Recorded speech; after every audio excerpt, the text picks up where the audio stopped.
Hey everyone, it's Angela Stevens with the podcast Refocus with Angela. And I cannot wait to tell you about our guest today because I have a really great personal relationship with this person who has helped me out so much.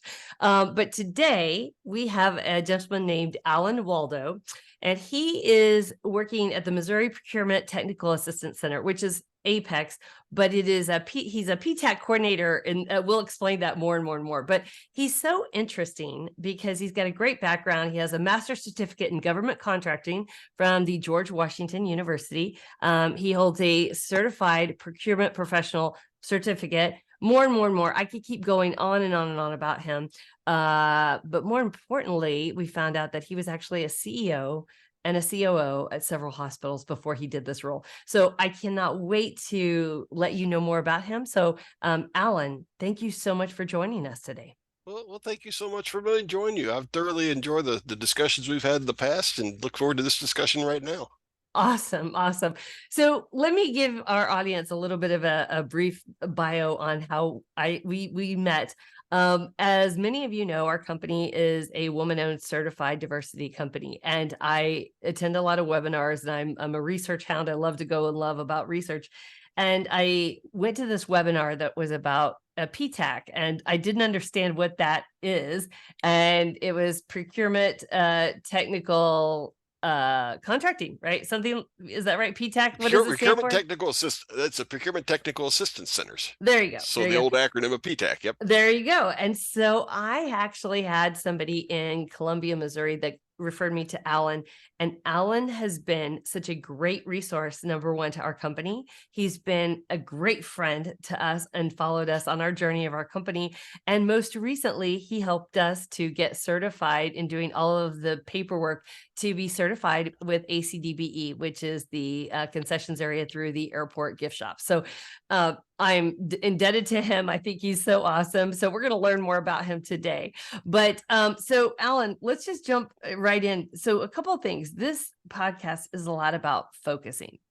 And when I have met with you, I have noticed that you keep a tight schedule. When you are meeting with people, you have people lined up throughout the day.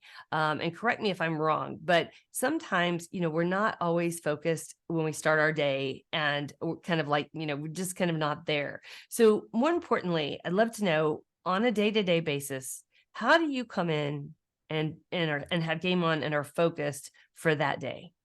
Well, for one thing, I think maybe most importantly is I enjoy what I do.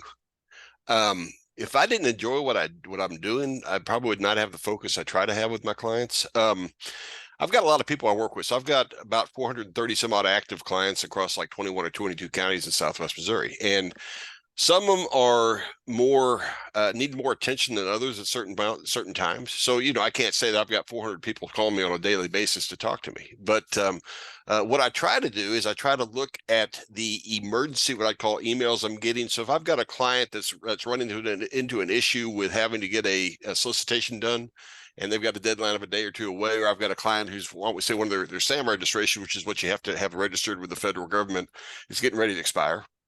I will always try to prioritize those folks. But I also, though, will typically have 3 to 4 client meetings a day that it's not just me meeting with the client, but it's also the prep work to get ready for that meeting. So I will always try to build some time into my schedule to sit down and say, okay, what are we going to talk about at this meeting? What areas would make the most sense, would have the biggest impact for them as far as government contracting, and then just try to treat every client like I'd want to be treated, kind of following the golden rule on that. So And you truly do. And the reason I know this is because I would see his schedule, and he would have everything pretty much lined out. And one of the things that I found so impressive about you personally was that when I would meet with you, we would go through, things that we were running into, issues that needed to be fixed, or on our registrations. And when I would go to our second meeting, you already had a list of everything that we needed to cover for that next meeting. So with that again, so after you've had a first meeting with somebody and then you have a follow-up meeting, you seem to really have it together. So I guess you do the same thing, right? You look at what your schedule is for the day, find out what their needs were, and then, right? And then you do your research to get those answers. Yeah, I always kind of hate to walk into a meeting without knowing what the topic's going to be. Hmm. For example, earlier this week, I had a meeting where I thought the topic was going to be we're going to register this person in the system for ward management or SAM. And about 5 minutes into the meeting, it became apparent that that was not what we were doing at all.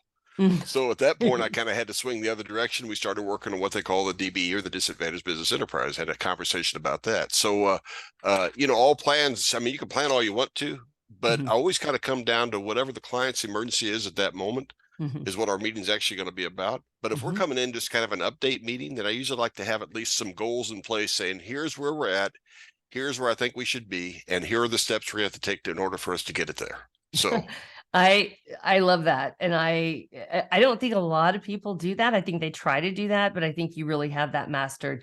And then I'm going to pick your brain one more time. So I actually happen to see your screen because when you meet with Alan, he's got a screen up that shows exactly information that you might need to be looking into.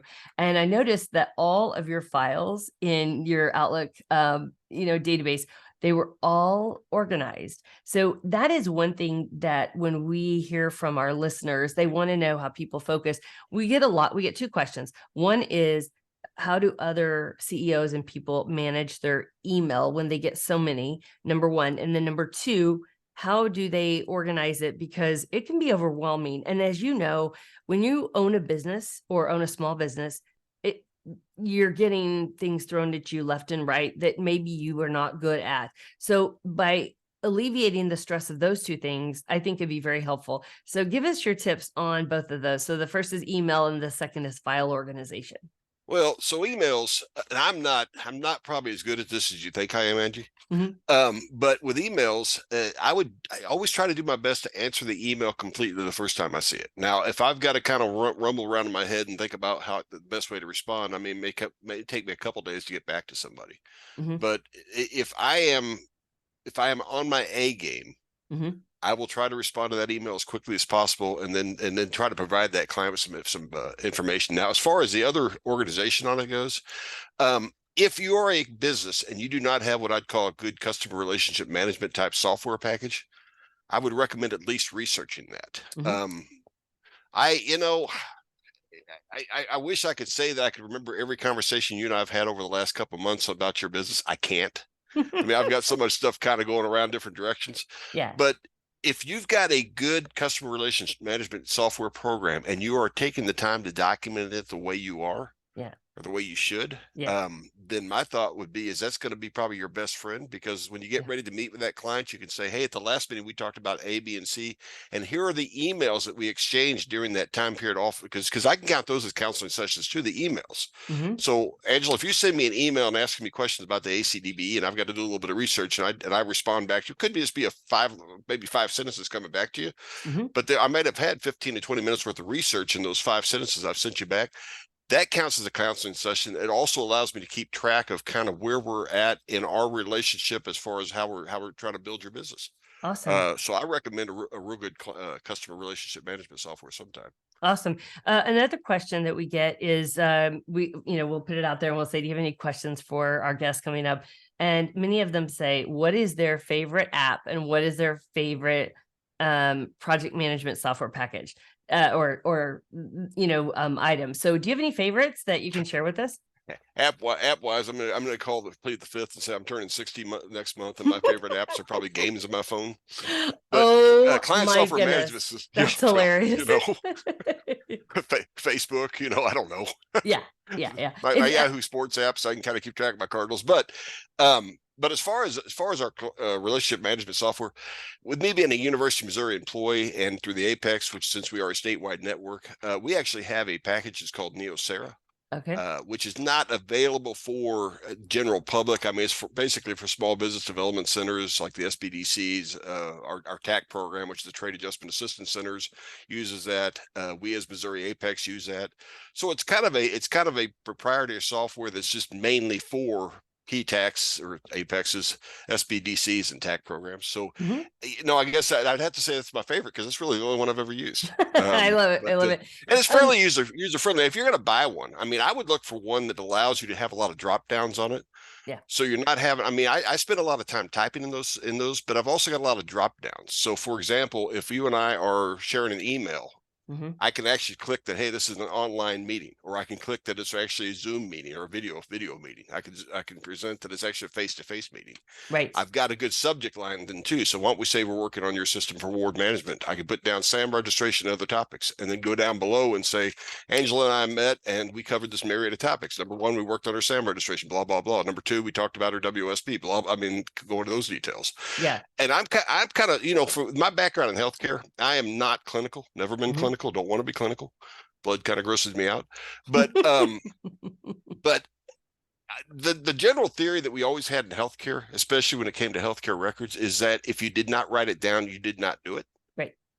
So I probably typically maybe over document just based upon the information, the experiences I had back in healthcare days. Mhm. Because if you ever had a situation where you were being sued for something, I mean, you definitely would want to have something in that file that said, yeah, we actually considered this, or we talked to the patient about that. So, Most um, so most I'd like that. definitely. So I'd like to document a lot more than probably some others, just because that gives me a chance to kind of once again recall what I've done. So, Right, right. yep. And, it's interesting. I always say any kind of software package that you use, it's only as good as the person who uses it. If you don't input the information and you don't utilize it with your team, it's not worth anything at that point. You really have to implement it. And if you're a leader or a CEO, you have to make sure that your team is doing it as well.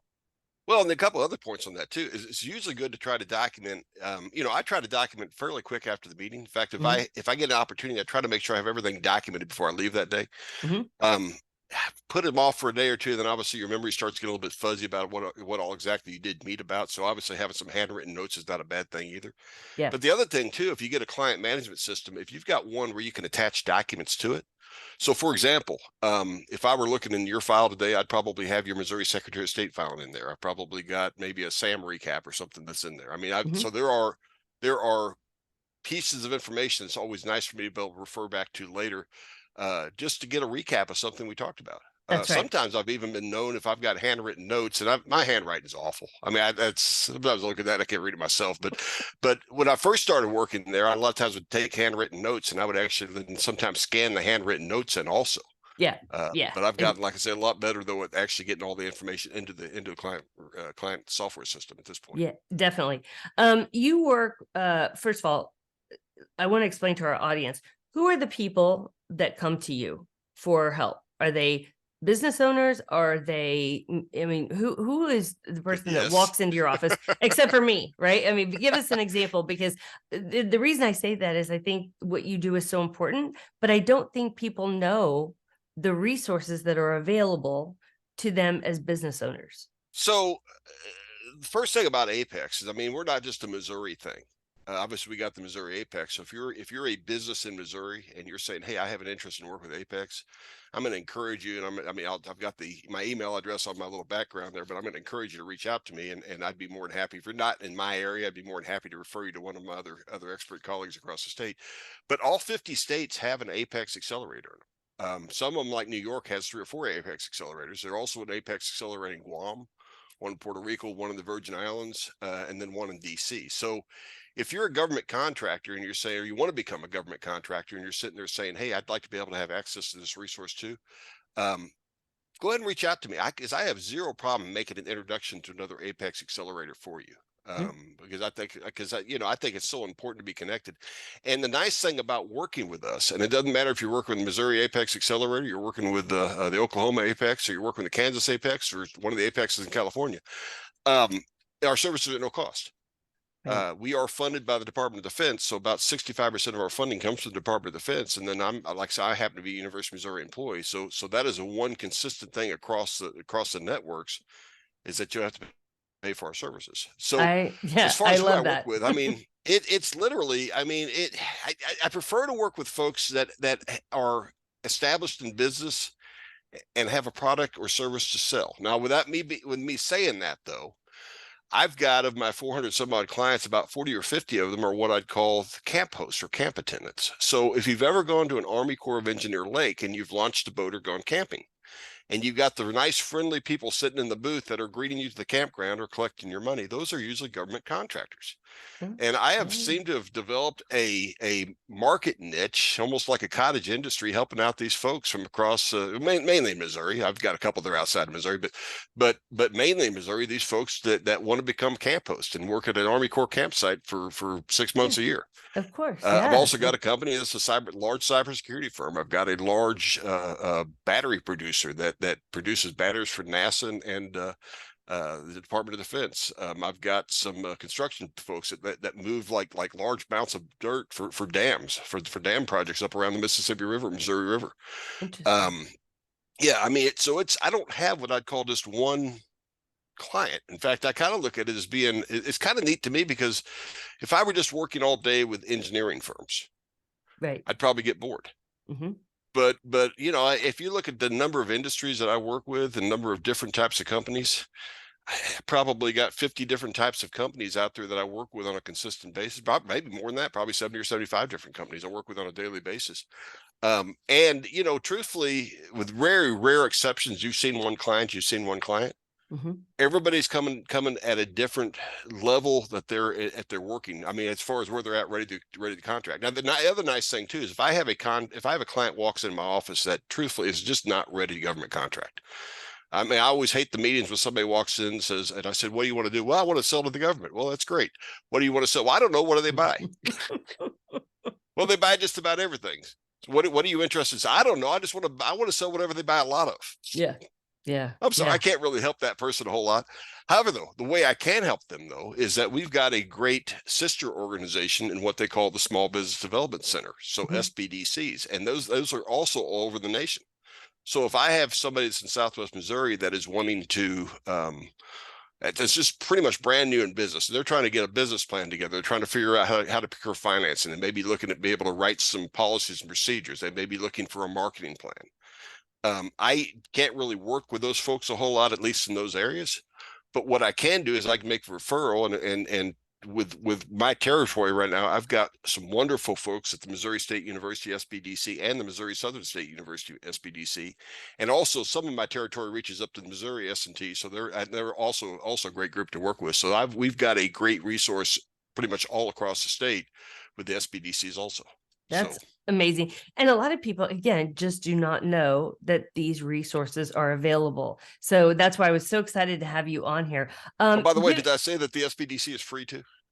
I don't think so. Yeah, They're that's free also great. because they're actually funded by the Small Business Administration. And just to be clear, so SBDC, for anyone who's listening, and they have them in other states, but Oh, yeah. they are who would go to them? They can help with like business plans. They can help with figuring out how to start a business, things like that, right? If I'm correct on that. So their basic requirements. So great. I don't work with that, so I don't know all their requirements, but basic requirements. They can work with a brand new business. They can start with a startup. They can go with a business and they've got the technical terms for it, but folks that are like second stage businesses, I think they're called, Mm-hmm.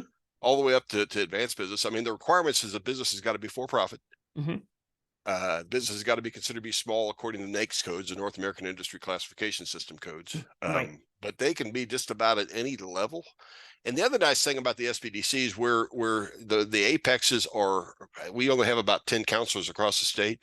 The SBDCs have a lot more counselors. In fact, like for example, because I house with the Missouri State folks, they've also got some very energetic and smart young student workers that are able to do a lot of the research and stuff for them too. So they've got a lot. They've got many more counselors than the Apex, but they also have got a lot more areas that they cover compared to us. Awesome. No, this is so helpful. Two questions on that. First, what are the one or two most important things that a small business owner should have when they start a business? Does anything come to mind? Money, cash. Okay, cash is always good. I am falling down in my chair if you're listening by audio. No, that you're I started my business 30 years ago with my search firm and I had $3,000. I would never recommend that. But let me tell you, when you have a drive and you have a desire, you'll get up and make it happen. So no, that's really good. Anything else that comes to mind? Okay, so cash, and I'm going to say a plan. I mean, you need to know what it is that you're good at, Yeah. and what it is that people are buying. So, in the government marketplace, even though the government literally buys just about everything, I mean, literally just about everything. I mean, there are some things they don't, but you need to. So if you walk into my office and yes, you're in business and you're looking to sell cell phones. I mean, I don't know what you're selling. I mean, whatever it might be. Right. There is some research we can find out to find out who's been buying products that are similar to yours. So, in other words, if there are, geez, I probably should know this off the top of my head, but the 2,000 federal agencies, 500 federal agencies you could sell to, you're going to want to laser focus your who you're going to try to sell these products to, as compared to just saying, "Hey, I'm going to approach the Department of Defense, Department of Energy, and the Department of Natural Resources, and Department of Interior, and blah blah." I mean, just start throwing out any kind of acronym you can for whoever you might be trying to sell to, because I'm going to say we probably need to focus you a little bit more to actually who may be your best customers in this. So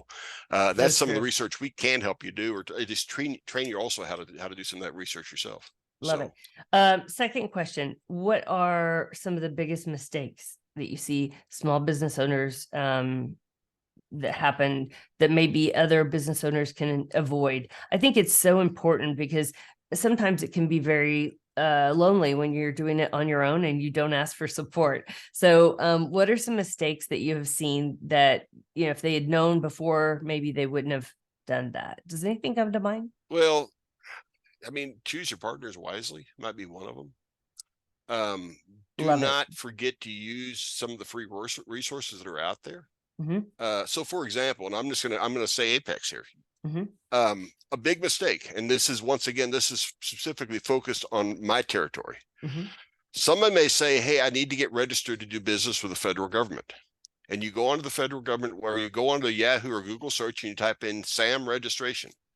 And the first 3 or 4 things that are potentially going to pop up are commercial companies that would love to sell you their services and charge you $600 to do a SAM registration. Right. Yes, they probably do a fine job. I mean, I don't mind that. They probably do a fine job, but why pay for something that you can get for free? Yeah. So don't be scared to utilize free resources. So pick your partners wisely, use free resources, and know your product and know what you're selling. Yes. Once again, going back to no, I was just going to say, when I first met you, I forgot one of the biggest mistakes that we had made was when we were SAM registered, right?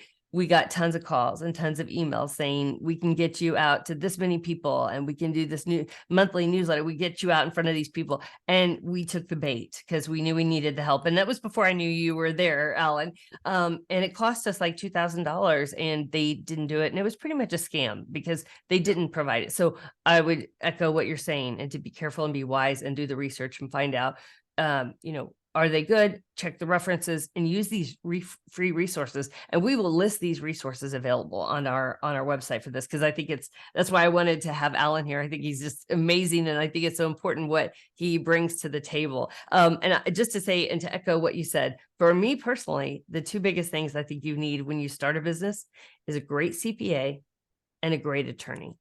Because the way that you lay out your company, whether it's 51% woman owned or legally, whatever you need to do, your partnership, that is the foundation that you will have to live with for a while.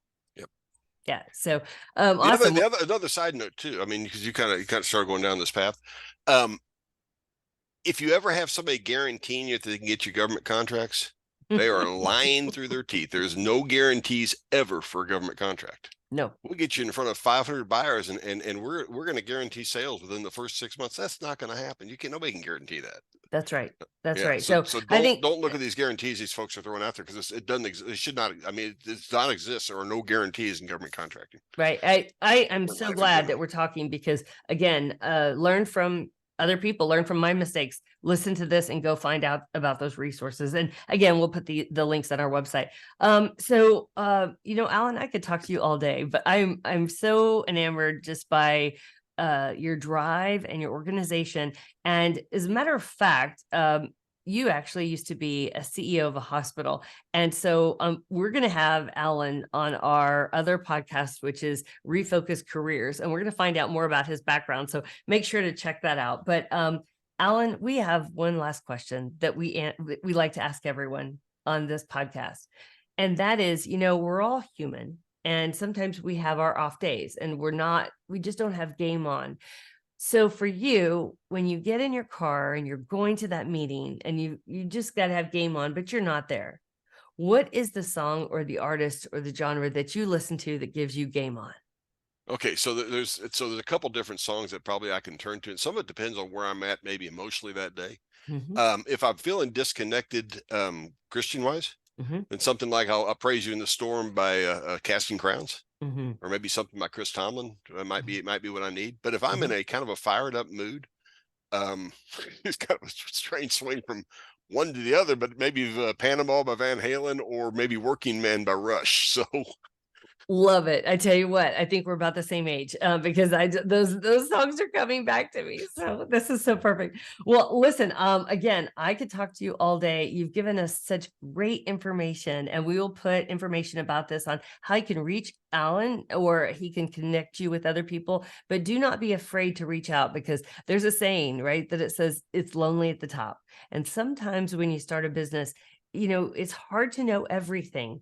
And I can tell you from my personal experience, when we are certified with WeBank, with WSB, SBA, Disability, and now ACDBE, and the airports that was so foreign to me. I had no idea. And Alan made that process so easy, so simple, and we're now certified. So again, reach out. But Alan, thank you so much for joining us. This has been great. you're welcome. I'm so glad you invited me to join you.